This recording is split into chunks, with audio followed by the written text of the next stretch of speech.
Good morning my all YouTube family. আমার আরও একটা নতুন ব্লগে তোমাদের স্বাগত জানাই। তো সকাল সকাল তো কাজের লোক চলে আসবে বলে আমিও উঠে পড়ি। উঠে ফ্রেশ হয়ে ছেলেকে ভাবলাম আজকে একটু মিষ্টি পরোটা বানিয়ে দিই, কারণ আমি যখনই দেখেছি এই মিষ্টি পরোটাটা বানিয়ে দিই টিফিনে, আমি দেখেছি ও খেয়ে নেয়। তো ভাবছি আজকেও যদি খেয়ে নেয় তো ভালো হবে। তো কিছু কিছু তো নিজে নিজে খাওয়া শিখতে হবে। এখনও অবধি সেই মায়ের ওপর ভরসা করেই ও বসে থাকে। তো যখন করছিলাম তখনও ভাবছিলাম ছেলেটা কি খাবে। তো যাই হোক, আর শরীরটা কদিন ধরে খুবই খারাপ, পারছি না, তবুও নিজেকে চালানোর চেষ্টা করছি, কারণ আমি যদি একেবারেই শুয়ে পড়ি তাহলে এই সংসারও শুয়ে পড়বে। মানে আমি একা মহিলা ছাড়া এই সংসারে আর কিছু নেই। হ্যাঁ, কাজের লোক রান্নার লোক আছে, কিন্তু তারা তো আর সব কিছু দেখতে পারবে না। আর তারপর ছেলেকে স্কুলের জন্য রেডি করছি। ছেলে কীরকম ডিস্টার্ব করছে দেখছো, সামনে তোয়ালে দিয়ে। আর আজকে স্কুলে বলেছে যে সব বইগুলো পাঠিয়ে দিতে, কারণ ওদের শনিবারের দিন প্যারেন্টস মিটিং আছে। সবাই ভালো থেকো, টাটা, চলো। এই যে বড় বড় দুটো ব্যাগ দেখছো, ব্যাগগুলো হয়তো খুব ভালো হয়েছে, অনেক জিনিস করে, কোথায় রাখবো বুঝতে পারছি।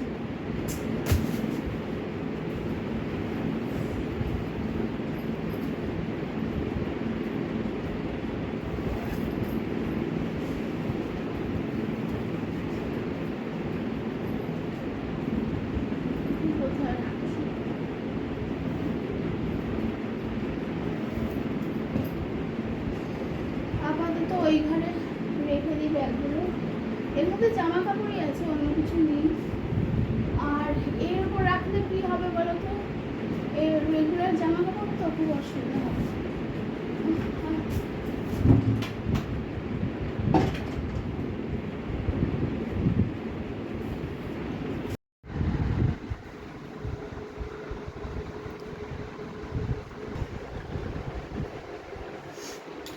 জলখাবার নিয়ে বসলাম, এতক্ষণ কাজ করছিলাম। যারা তোমাদের দেখায়, এখনও কাজ কমপ্লিট হয়নি। আর ওই দিকের আলোটা এমন এসে পড়ে না যে এখনও পর্দা লাগানো হয়নি। দেখো সব জামা কাপড় পরে আছে। তো পুরোটা তো আজকে হবে না, যেটুকু হবে পুরোটা করে তারপর তোমাদের দেখাবো। কতবার যে আলমারি গোছাতে হয় তার কোনো মানে নেই। আবার ওই ঘরটা নোংরা হয়েছে, আবার ওই ঘরটা গোছাতে হয়, শরীরটা পারমিট করছে না, তোমাদের আগেই বলেছি। যাই হোক, চলো খেয়ে নিই। খেয়ে নিয়ে আবার চান টান করে, খেয়ে নিয়ে শুধু চান নয়, খেয়ে দিয়ে নিয়ে চান করে বা না করে নিম আর হলুদ ফুটিয়ে এসেছি, ওটা পেস্ট করে চকর গায়ে লাগাবো। কারণ এই যেহেতু বর্ষাকালে একটু র্যাশের সমস্যা হয়েছে ওর, সেটাও লাগাতে হবে। ওষুধ লাগাতে হবে, ওষুধ কালকে রাতে খাইয়েছি, আবার মনে রাখতে হবে 3 দিন পর খাওয়াতে হবে। আমাকে কে দেখে ঠিক নেই, দেখে বেশি কথা বলবো না।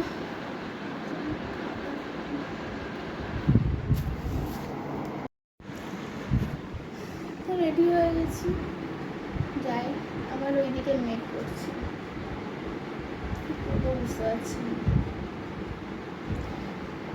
বুঝতে পারছি না মানে রেনকোটটা নিয়ে যাব নাকি। চলো বেরোনো যাক, দেখি কতটুকু গোছাতে পারি। ভালো লাগছে না বসে বসে ভিডিও বানাচ্ছে, শর্টস বানাচ্ছে, আর ভালো লাগছে না, আরো ভালো লাগছে। এগুলো আমি ভালো লাগা থেকে করি, এগুলো আমি ভালোবাসা থেকে করি। হ্যাঁ, ঘরের কাজও কিছুটা হলেও ভালোবাসা আছে, বাট শর্টস ভিডিও এগুলো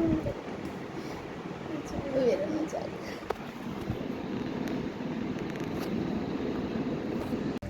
একবার না বেহালা যাওয়া খুব দরকার, মানে বেহালা মার্কেটে। দেখতে দেখতে জন্মাষ্টমী চলে আসবে, তার মনে হয় গাড়ি আসছে প্রচুর।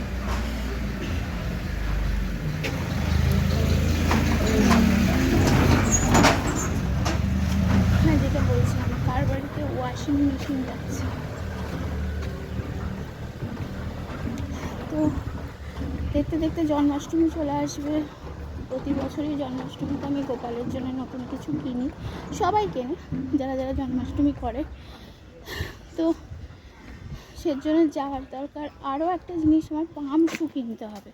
মানে পাম শু ছাড়া আমি চলতে পারি না, পাম শু পরে যা আরাম না। তো সেজন্য যেতে হবে। আর কবে যাবো সেটাই ভাবছি। সে বাচ্চা কাচ্চা নিয়ে গেলে না কিছু দেখতে দেয় না ঠিক করে, আর ভয়ও লাগে যদি হাত ছেড়ে, সামনেই হাই রোড, ভালো করে দেখতে দেয় না। তো বুঝতে পারছি না কবে যাব, দেখি কবে যাই। আর আমি এখন বেরিয়ে পড়েছি,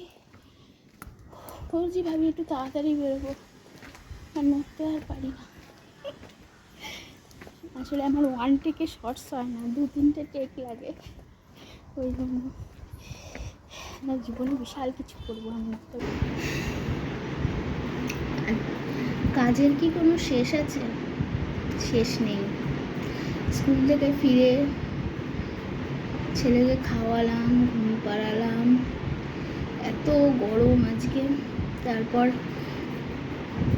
চকর, নিম পাতা, হলুদ বাটলাম, চককে লাগালাম, আবার ওপরে এলাম। এসে টুকটাক যা কাজ ছিল, ছেলের জামা কাপড় কাচা হলো। তারপর আবার শ্বশুরমশাইকে খেতে দিলাম, নিজের খাবার নিয়ে ওপরে এলাম। এখন কটা বাজে? 2:40। আমি সকালেই ভাত খেয়ে নিতাম, কিন্তু আমি ওই সকালবেলা মানে ছিল না, আমার পছন্দ মতো মাছ ছিল না, ডিমও ছিল না যে ভেজে নেব। ওই জন্য হলাম না, দুপুরেই খাবো। তো যেদিনই দুপুরে খাওয়ার প্ল্যান বানাচ্ছি ভাত, সেদিনই দেখছি দেরি হয়ে যাচ্ছে। ঠিক আছে, চলো বেশি বকবক না করে খেয়ে নিই। আর এই যে কচু বাটা, উচ্ছে ভাজা, লাল শাক ভাজা, ডিমের পুচ। আর আমি একদম টক পছন্দ করি না, কিন্তু ওর জন্মদিনে অর্ডারে যে মোরলা মাছের টকটা এসেছিলো দারুণ হয়েছে, তাই জন্য সেটা লাস্টটা আমার জন্য বাঁচিয়ে রেখেছি আমি খাবো বলে।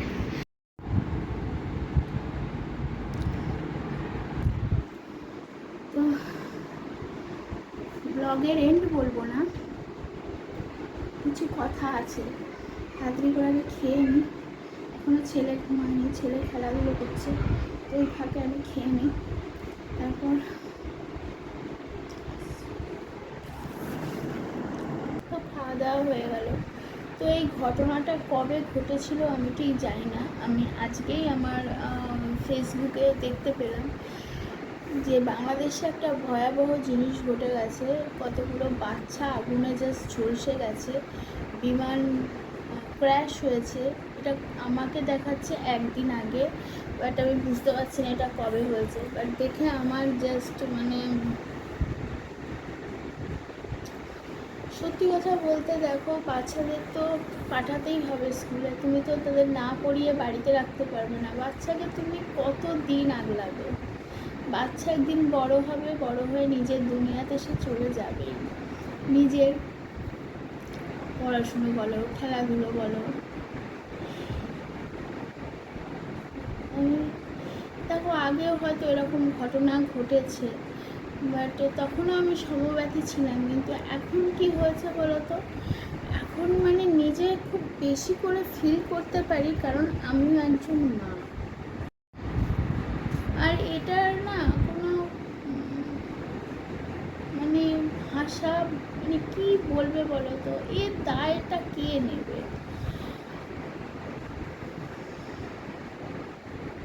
আমরা বাচ্চাদের স্কুলে পাঠাই, কেউ বিশ্বাস করে গাড়িতে তুলে দেয় বাচ্চাকে, কেউ নিজে গিয়ে দিয়ে আসে।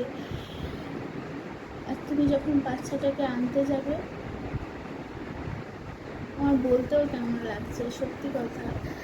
আমি মানে অবাক হয়ে, মানে অবাক না, মানে আমি যে মানে কীরকম একটা লাগছে যে জানি না কী আর বলবো বলো তো। সান্ত্বনা দেওয়ার তো ভাষা নেই, তবু বলবো যে খুব কঠিন সময়। আমি সান্ত্বনা দিতে পারছি না। যাই হোক, তো দুশ্চিন্তা আমার জীবনে একটা জিনিস ছিল যে আমি কোনোদিন কোনো বিষয় নিয়ে চিন্তা করি। আমার বর সেদিন আমাকে বলছে, তোমার চেহারাটা দেখেছো, মুখটা দেখেছো, পুরো বুড়ি বুড়ি হয়ে গেছে। এখন হব তো, আমার যত চিন্তা আমার ছেলেকে নিয়ে। তারপর এইসব যা খবরগুলো দেখছি, মানে রাতের তো ঘুম উড়ে যাওয়ার মতো।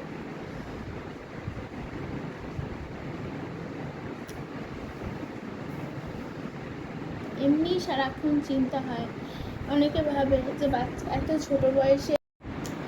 ছোট বয়সে বাচ্চাকে স্কুলে পাঠিয়ে দিয়েছে, বাবা একটু বাড়িতে রাখতে পারে না। আমরা তো হাজারগোনা বাচ্চা মানুষ করেছি, আপনারা যেরকম হাজারগোনা বাচ্চা মানুষ করেছেন, তেমনি তখন নিউক্লিয়ার ফ্যামিলি ছিল না, জয়েন্ট ফ্যামিলি ছিল, অনেক লোকজন ছিল।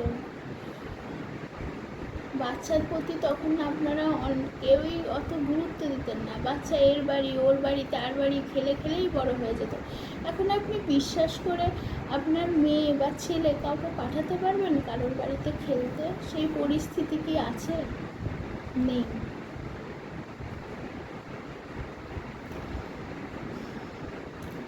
তো সুতরাং এই কথাগুলোর বলার কোনো মানে নেই। এখন তো মা বাবার চিন্তা হবে আর একটা বাচ্চা কী পরিমাণ জ্বালাতন করে। কিন্তু সত্যি কথা বলছি, এই 3টে ঘন্টা আমি হয়তো কাজ করি ভালো, মানে ঠিক আছে চলো, বাট খুব চিন্তা হয় যে ছেলেটা, মানে যত দিন যাচ্ছে না, মানে এই চিন্তাগুলো বাড়ছে যে ছেলেটা কী করছে। ও তো এত দুরন্ত, আমার মতো কি খেয়াল রাখছে? আমি যেরকম একদম চোখে চোখে চোখে চোখে একদম, আমি জানি না ওকে কতদিন চোখে চোখে রাখতে পারবো, কারণ আমার ছেলে বেশি চোখে চোখে রাখলে না, বেশি ধরে বেঁধে রাখলে মানসিক সমস্যা এসে যাবে ওর। কিন্তু কী করবো, ও এতটাই দুরন্ত, চোখের নিমেষেও একটা বিপদ ঘটিয়ে দিল। মানে আমার ছেলে এতটাই দুরন্ত, আমি ভাবি যে ও ঠিকঠাক আছে তো, ও কী করছে, কি কাজের তাড়নায় আমি তাড়াতাড়ি যেতেও পারি না, আর ওখানে গিয়ে শুধু বসেই থাকতে হবে। আর আমার তো বাড়িতে কাজের লোক থাকুক, রান্নার লোক থাকুক, আমার কী পরিমাণ কাজ, সব কিছু তোমাদের ক্যামেরা করে দেখানো যায়, সব কিছু মনেও থাকে না যে ক্যামেরাটাকে অন করি। তো চলো,